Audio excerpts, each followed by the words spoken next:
கடல் ஞானத்தீசனை முன்காணாமண்ணொந்தே உடனா அனுகரிக்கலுத்து திடமாக வாயந்தவனாய் தான் பேசும் மாலருரையதனை ఆయందురైపార్ ఆక్షయ్య నోత్తార్.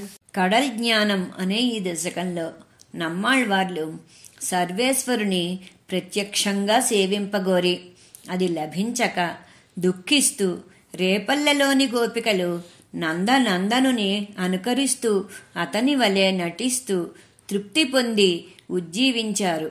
అదేవిధంగా నాయికాభావంతో పరాంకుశ నాయకి ఆ కృష్ణ పరమాత్మనే అనుకరించి తనను మైమరచి పలుకుతోందని పరాంకుశ నాయకిని గూర్చి ఆమె తల్లి భావనతో చెప్తున్న విధంగా సాయించారని చెప్పిన ఈ శ్రీ సూక్తులు అనుసంధించి ధరించండి అని మనవాళ మామనులు ఈ పాసురంలా వివరించారు. జై శ్రీమన్నారాయణ.